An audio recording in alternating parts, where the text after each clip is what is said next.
Welcome. It's now 2 days after the Kenosha verdict, and pretty much as predicted, the, let's say, black nationalists, and I'm gonna get defunded for this, but let's say the black nationalists have already responded to the verdict. There was a Christmas there was a Christmas carnival in a town 50 miles from Kenosha, and a black nationalist drove a truck into a crowd of people while firing wildly into the air. There are reports of four fatalities and around 40 injuries.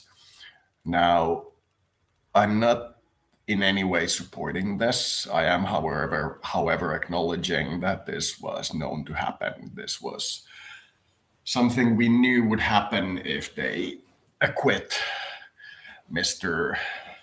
Runs into crowd with a gun and is innocent. Now, I made a short video about the Rittenhouse thing before, where I explained that I do not believe he should be found guilty of murder one. That doesn't mean that I believe he should be found innocent. And I know I'm going to get a lot of hate for this, but reality is that if you run into a riot with a gun and people die, it's your goddamn fault. It's that simple. If you take a gun, go to a riot that you know is a riot after 3 days of rioting, and people die as a result, then you are responsible. It's called vigilantism, and it is generally frowned upon in civilized countries. But the Kenosha trial, despite it gaining a lot of media attention, isn't the big issue here. The issue is Kenosha trial plus Capitol riots, meaning that if the Capitol Police are found innocent in firing into the crowd and killing innocents in it when they were defending property. The Capitol building is property, it's not people. If you say that there could have been somebody that died inside and they were preempting it by attacking the protesters before they got into the room with the people, you could theoretically say that the Capitol Police were defending people but not not property. But reality is that the Capitol Police were defending property, and in the defense of property, they shot at Republicans who were rioting. Now, they were found innocent, and the rioters were found guilty. Now, at the same time, the Republican,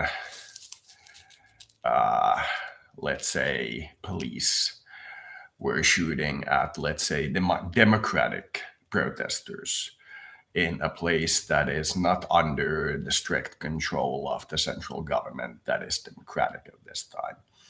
And the shooter was found innocent, meaning that the government in authority can shoot protesters from the other party. And if the government in authority comes to a region where the other party is dominant, then they can be shot as well, meaning that this is indeed the Civil War decision. Now, before we all freak out and massively evacuate the US, which is kind of what I'm recommending at this point, let's still keep a little bit of a eye on this situation. Reality is that due to the Kenosha and the Capitol Hill decisions, the government in charge can shoot protesters, and the protesters can shoot the guys that are friendly to the government if they are in a region where the government didn't get many votes. In other words, the opposition can shoot the government at their location, and the government can shoot the opposition at their location. Therefore, civil war. Now, I recommend we keep some kind of calmness on.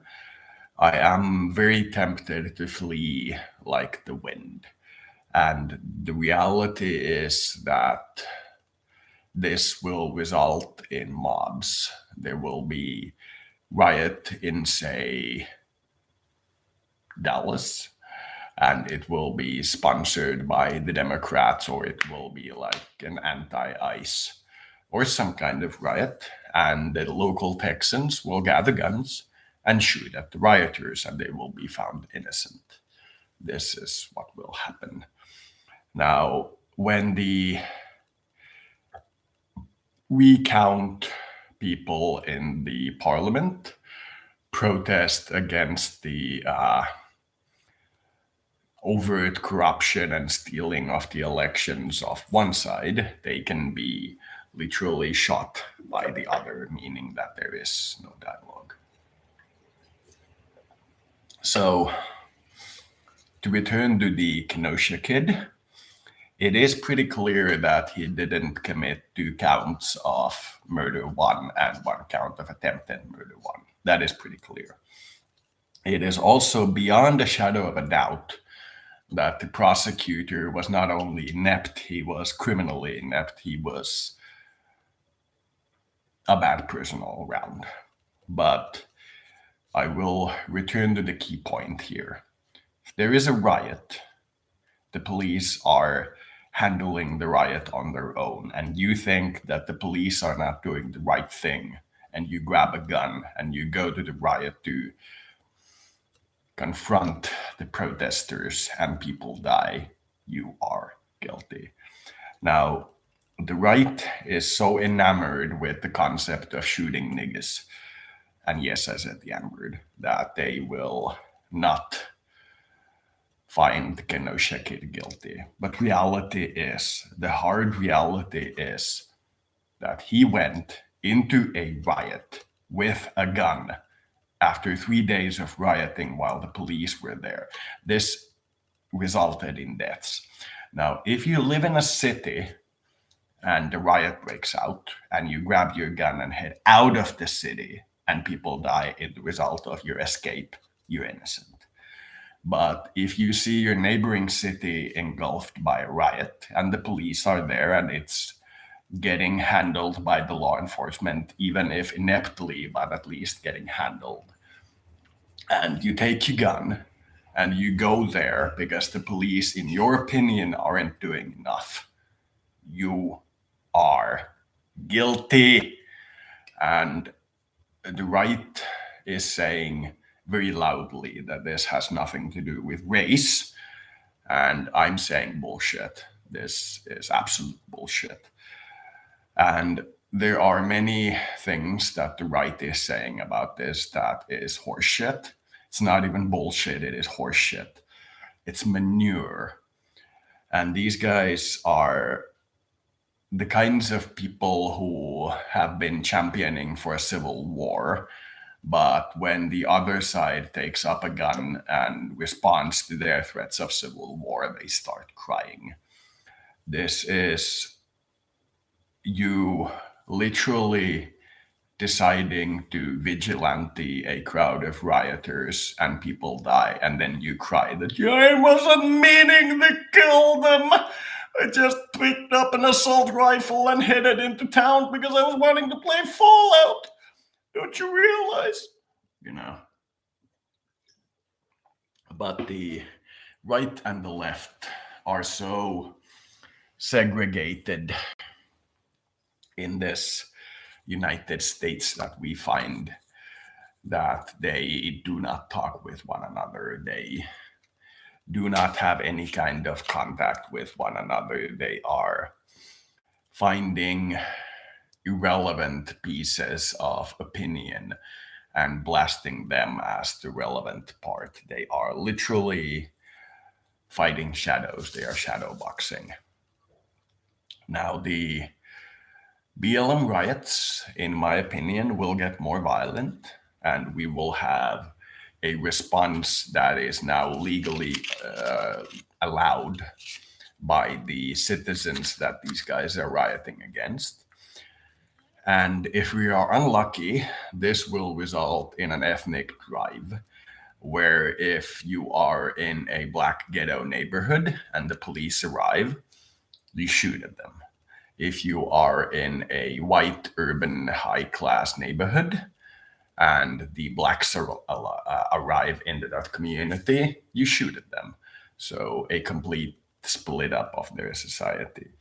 Now, this isn't very likely. I mean, in a way, I am painting demons, but the reality is that this might stop at the 1960s level of urban engagement by the population, or it might not. This depends completely on how well the law enforcement manages this. But if you are to say that Kenosha Kid is completely innocent and this guy running into the crowd is completely guilty, then you will see how badly the population reacts. So, in closing to the Kenosha Kid case, I do not believe that he is guilty of 2 counts of murder, but he is guilty of at least second degree murders of 2 counts at the very least. I know a lot of my homies will say that you're supposed to be able to defend yourself, but they don't realize that when you take a gun and head towards a riot to calm it down because the police aren't doing enough, you're not defending yourself. Now, they will continue to say that Kenosha Kid was defending himself, and I'll say, fine. So was the guy who drove his pickup into the crowd. He was also defending himself. Very much so.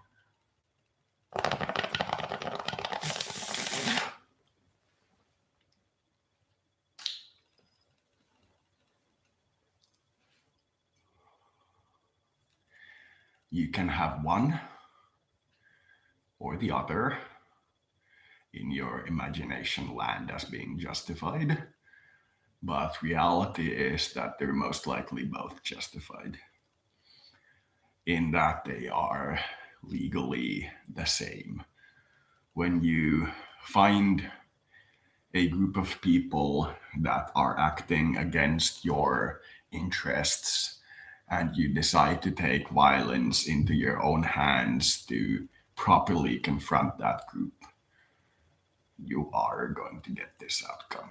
You are going to get vigilantism. But I hope I'm wrong about this.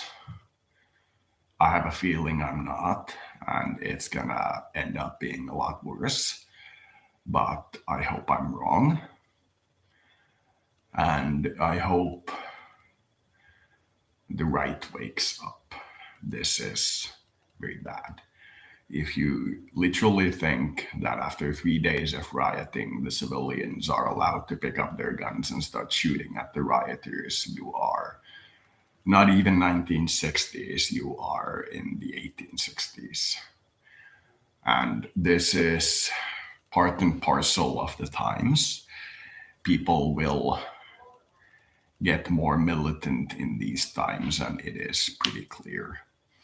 This has been predicted by the New Age community.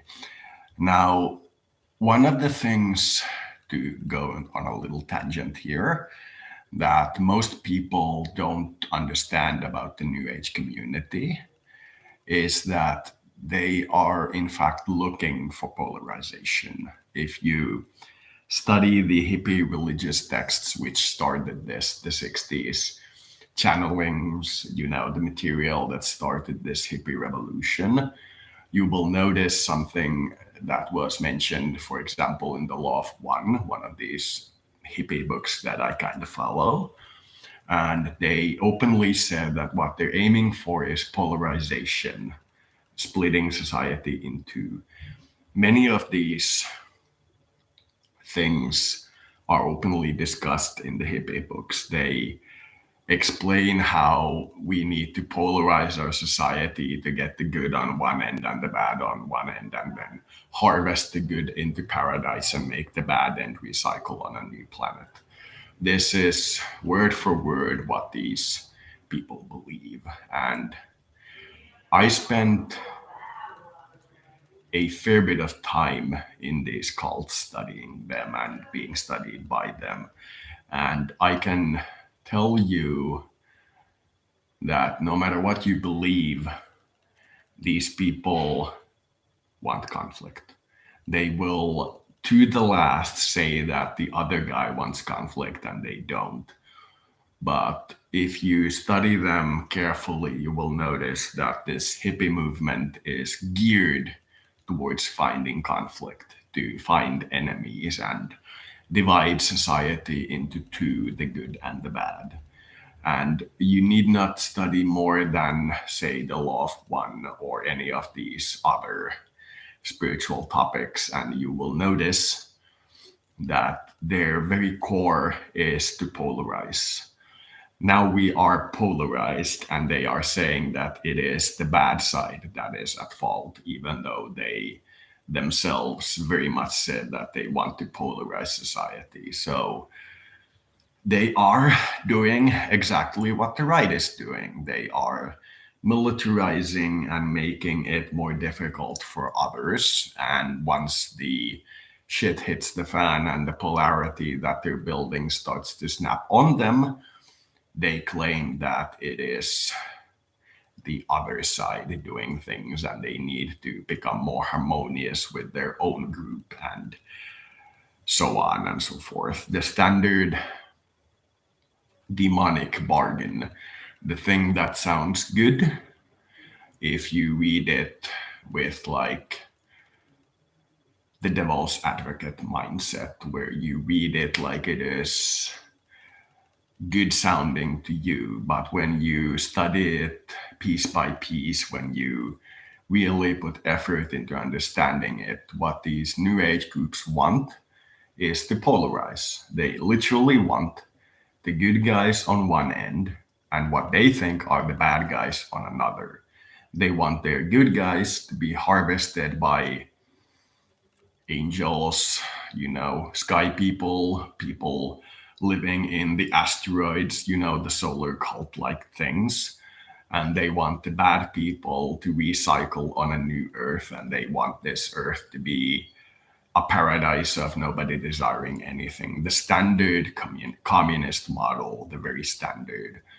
And when you propose methods of solving things like, say, we could do this, they are going to say they don't believe in politics. They just want the whole thing to end. And they don't even acknowledge that they are clinically depressed and suicidal and they need help and they need it immediately.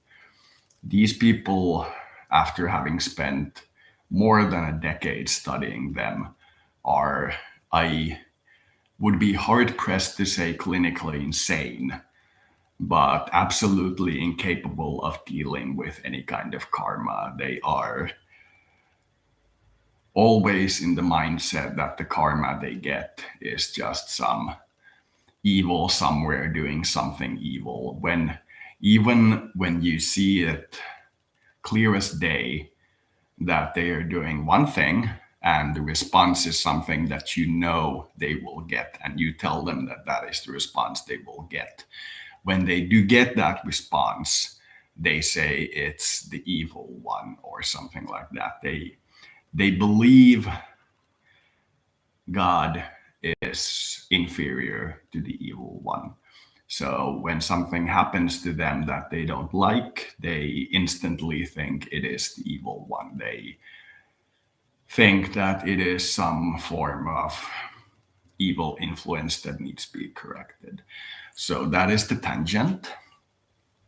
The harsh reality that New Age people have been openly saying that they want a civil war.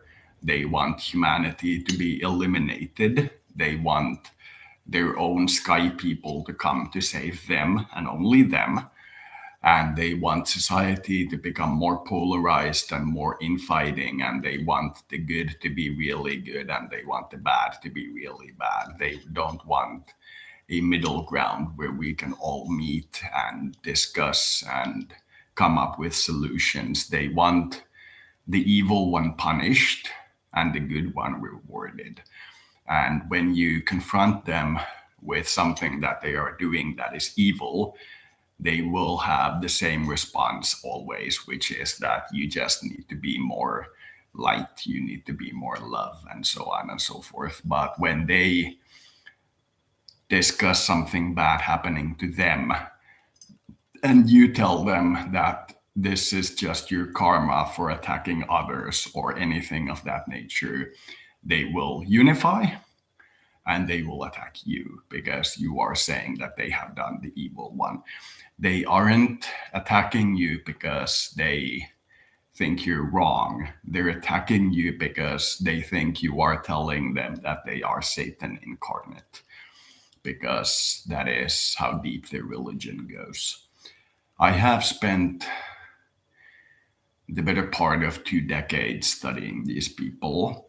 And after this series of instabilities in the US and seeing how the hippies react, I have come to the conclusion that it is indeed a death cult, much like Christianity and Islam.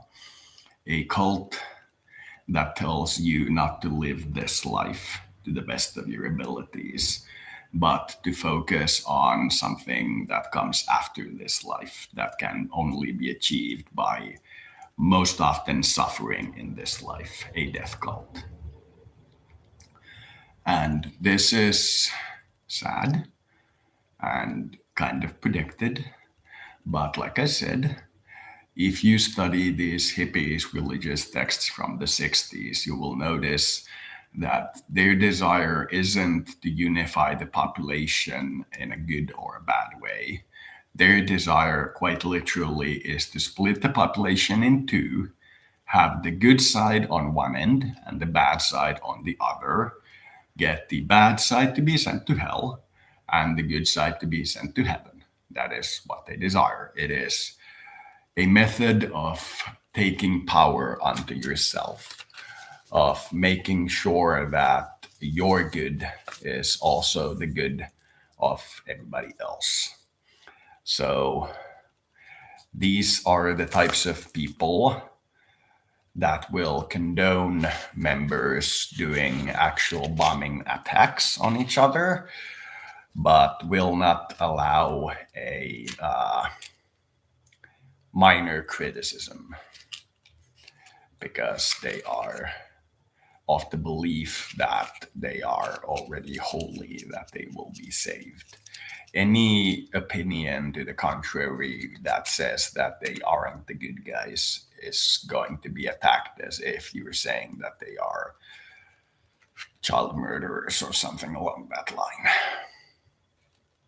So, onward to the next topic. I have been following the Ukrainian, Russian, Belarusian, West, whatever debate. And there is the same kind of mood there as there is in the US cities. They intentionally bother Russia. And when Russia responds to bother them, they say that Russia did it first. And this has been going on for a while. They always find something that they can do to annoy Russia. And once Russia responds to their annoyance, they claim that Russia did it first. And this will be very bad. If you annoy somebody and they respond and you say, yeah, I'm annoying you, that's tough. It's completely different. It's completely different. But when you annoy someone and they respond to you, and then you run to your parent and say that that person was being mean to me without telling them that you, in fact, instigated it, you're going to have a bad time. you're gonna have a bad time. Now, just before Russia moved the 100,000 troops to the Ukrainian border, the West flew in the Black Sea with nuclear bombers with actual nuclear payloads on board. And as predicted, Russia responded by moving more troops to the Ukrainian border. And now the West is acting like Russia moved them first. And it's starting an eternal TikTok game where one side claims that this was the initial cause and the other one says that no, this was the initial cause, and it's going back in history, and before we're done we'll be back in the Mongol invasion or even earlier than that. We will be debating the goods and the bads of the first bacterial modification, because that is how fission energy works. It divides us, it polarizes us. It is the energy that makes us into two separates. And the problem with this type of provocation of one side by the other is that they tend to. Oh, God damn. Are we back? I think we're back. I was saying that the problem with this kind of provocation is that both sides claim that they are the one being provoked. And neither side is willing to admit that the other side may have a legitimate point. Now, I am concerned that people are viewing Russia as an easy target. I am concerned. This is looking like a bad outcome for our civilization. This is starting to look like what we'll see eventually is after China becomes significantly more economically powerful than the US, and the US's essentially only military response to China if they go to war is to block traffic and trade into China. Now, if China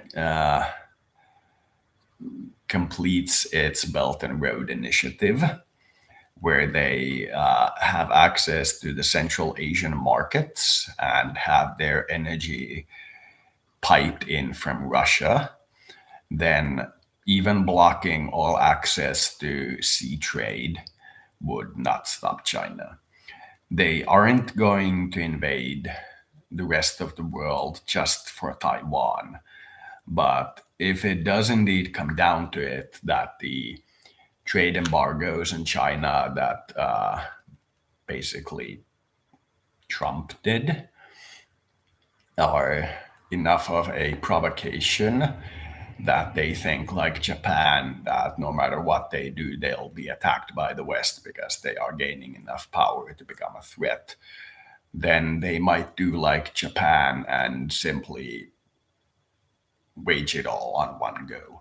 If it looks like from the Chinese and the Russian perspective that no matter what they do, the West will attack, if we send them that signal that no matter what they do, we will try to destroy them because we want our hegemony to continue, then they will attack. It is as certain as that. If you have two choices, a 1% chance of victory against your enemy, and if you don't fight, a 100% chance of slavery to your enemy, then most men will pick the 1% chance. They will at least try. If China and Russia get the impression that no matter what we do, we will attack them because they are the opponent, then after their economy is at a point where they can be expected to survive such an attack and in fact thrive in it, they will attack. So that's what I am hoping that everybody understands. And the West's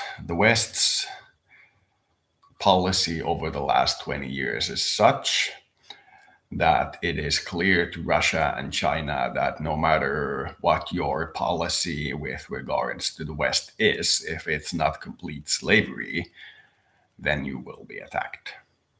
This goes with cases like Libya and so on and so forth. It is clear that because the West wants its hegemony so badly, that they will eventually go to war with Russia and China for it, then the two of those will seek an opportune time and then do their thing. Now, it is possible that we will find our brain and stop trying to destroy the planet in our own stupidity, but it is unlikely. I hope we will see a good outcome of this. But being one of the people who protested the Iraq and Afghanistan wars because I knew US wouldn't win them and I don't want the US to lose. I have a lot of friends over there. I am now protesting against this new trend and I am making some predictions. One of them is that if you force your enemies to believe that cooperation and coexistence with you is impossible, then they will result or they will respond with the only weapon they have, which is the desire to not cooperate with you. They will have the tantrum and then you may die as a result of it.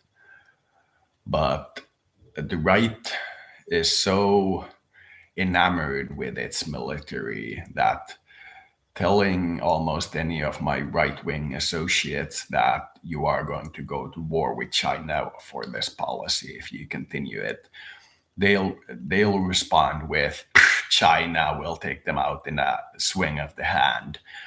And that is a common theme that I have noticed when I have talked with my right-wing associates. They are so enamored with their military power, despite most of them not being soldiers, and if they are soldiers, not being good soldiers, that they believe that they can take on any country in the world at any time and destroy them summarily. And I believe this will bite them in the ass. No empire can survive against everyone forever. That is reality. But without going into what the US should do, I am going to say that if this polarization of the US continues, then I will recommend to my contacts to move away from the US to another country. And if this blaming of Russia for everything continues, then I will gradually inform my Russian contacts that the West will indeed invade. And there is nothing we can do about it. In that we can't stop them from invading, but we may be able to win them in the field. So this has an interesting tangent in that it is now clear that anybody who doesn't support the West wholeheartedly, doesn't have like vaccine passports and vaccine mandates and everything in their support category, if they oppose them at all, then based on the articles in the mainstream media I have read, they are being blackballed or made to be Russian.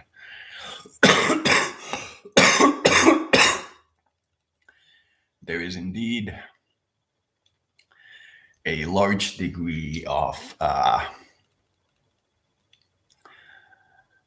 articles and moods in the Western media that say if you believe that 9/11 was a conspiracy, which it was, or if you believe that vaccine mandates are an infringement upon human rights, which they are, or any of these other topics, then you are a Russian and not just opposing your system, but literally helping the enemy, which means that our planet is indeed polarizing, just as the hippies said.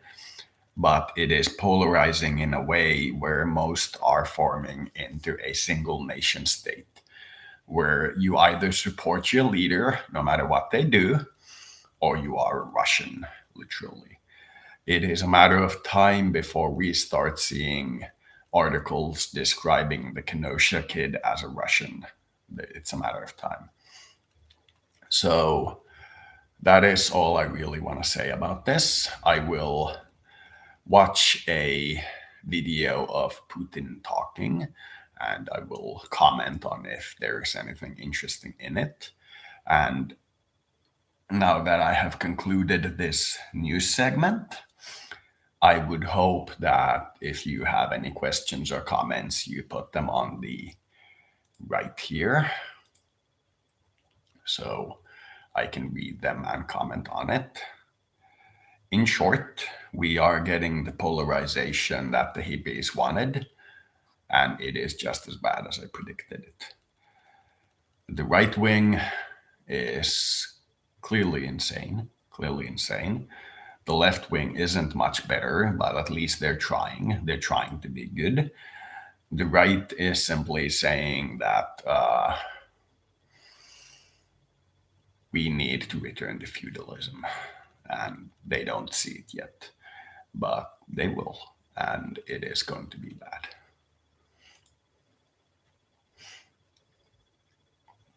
Here is the speech. На Советский Союз, а не наоборот. Давайте не забудем, а кто Берлин-то взял штурмом? Американцы, что ли?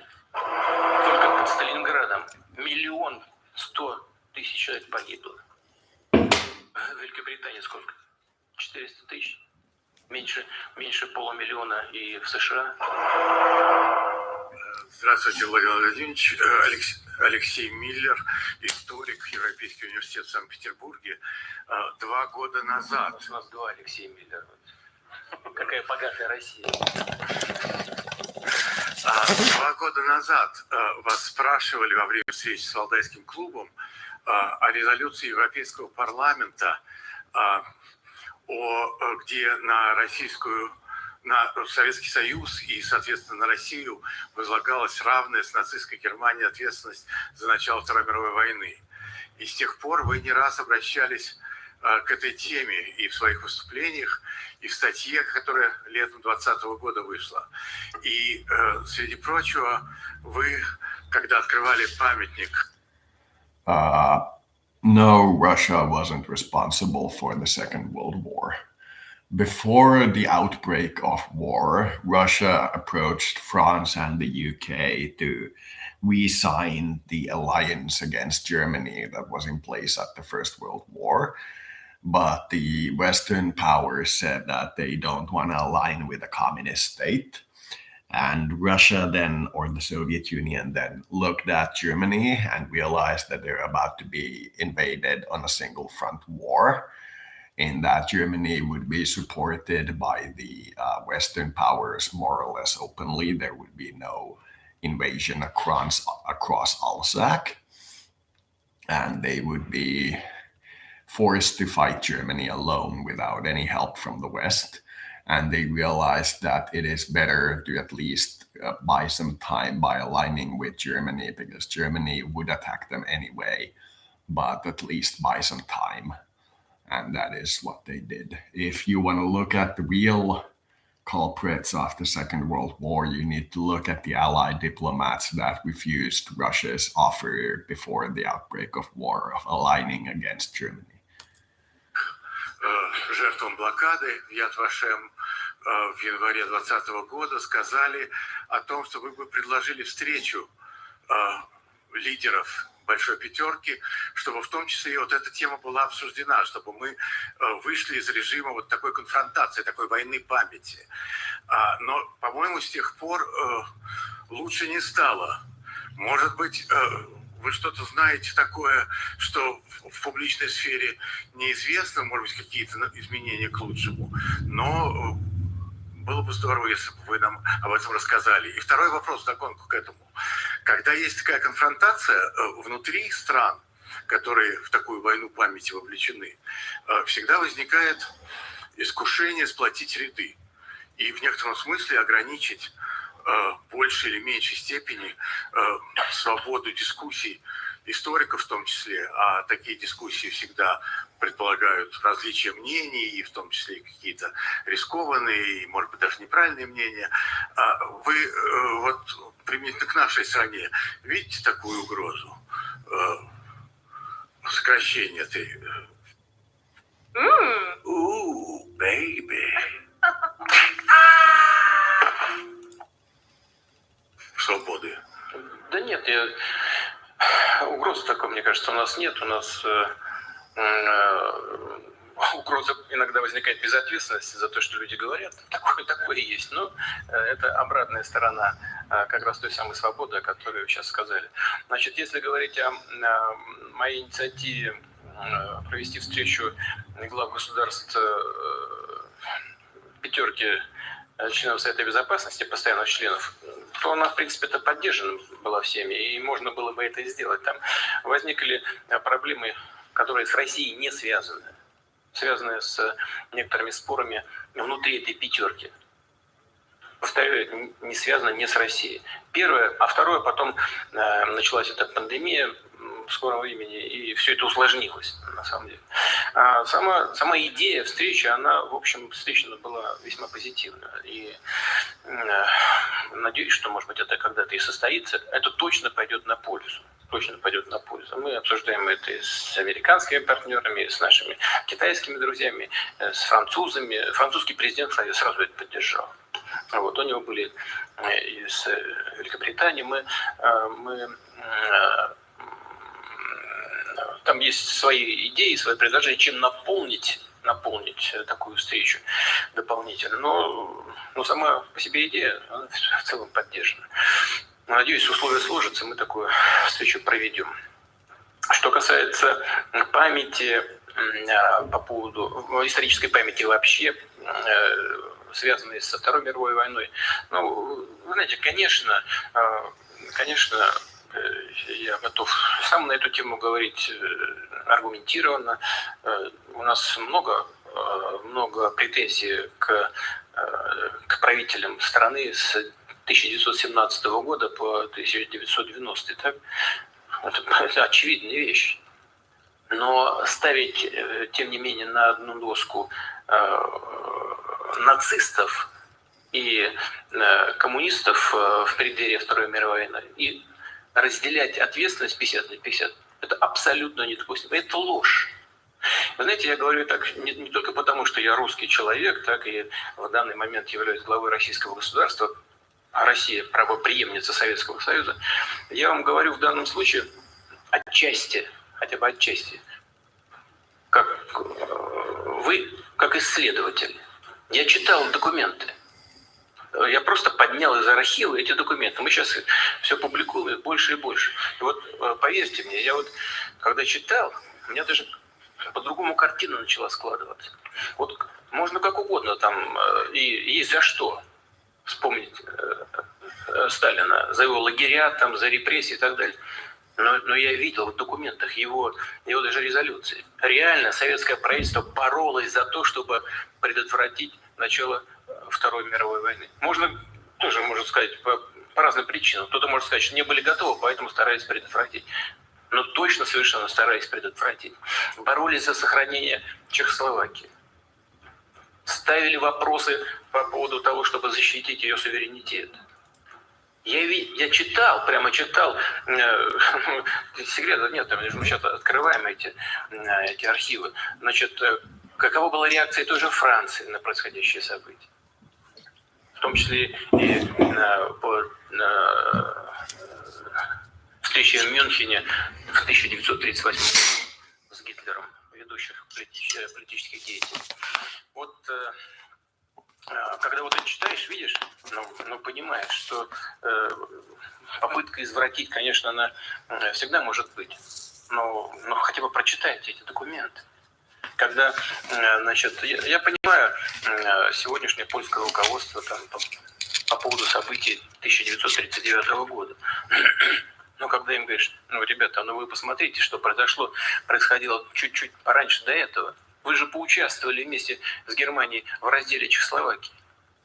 Ну вы же фитиль этот подожгли, открыли пробку, а потом джин вылетел, его уже туда не загонишь. Я читал и архивы, архивные документы, которые оказались у нас после того, как Красная Армия прошла через Европу, и немецкие, кстати, и польские, и французские. У нас все есть. Ну, я напрямую просто договорились о разделе Чехословакии. Договорились о времени вхождения войск. Ну, послушайте меня. А потом, значит, все сваливать на Советский Союз. Ну, это просто не соответствует реалиям и действительности. Просто не соответствует действительности. Ну и если по-простому-то, а кто напал-то на кого? Кто напал? Что, разве Советский Союз напал на Германию? Да нет. Да. Ну да, там были эти секретные договоренности между Германией и Советским Союзом. Ну, кстати, обращу ваше внимание на то, что в Брест советские войска вошли тогда, когда там уже немецкие стояли. Немецкие просто подвинулись, и все. Красная Армия вошла. Понимаете? Не нужно политизировать здесь ничего. Давайте спокойно, на уровне экспертов, почитаем документы и разберемся во всем. Ведь никто не обвиняет тогдашнее польское руководство. Но мы не позволим обвинять Россию, Советский Союз в том, в чем ее обвиняют. Ну и, наконец, вы меня извините, есть какие-то вещи совершенно очевидные. Кроме того, что 22 июня 1941 года Германия напала на Советский Союз, а не наоборот. Давайте не забудем, а кто Берлин-то взял штурмом? Американцы, что ли? Англичане или французы? Красная Армия. Подзабыли? На секундочку. Вспомнить несложно. Это же очевидный факт. У нас только под Сталинградом 1 100 000 человек погибло. В Великобритании сколько? 400 000. Меньше 500 000 и в США. 75%, а то и 80% всего потенциала вермахта было уничтожено Красной Армией Советского Союза. Вы что, подзабыли это, что ли, совсем? Да нет, не подзабыли, а просто используют вот эти события прошлого для решения сегодняшних конъюнктурных внутриполитических вопросов. Это плохо, потому что такое манипулирование историей ни к чему хорошему не ведет. Оно во всяком случае не ведет к взаимопониманию, которое так нужно сегодня.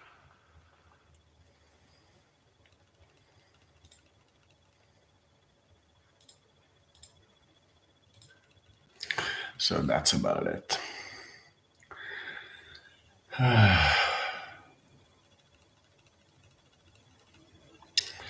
This is uncomfortably heading towards war.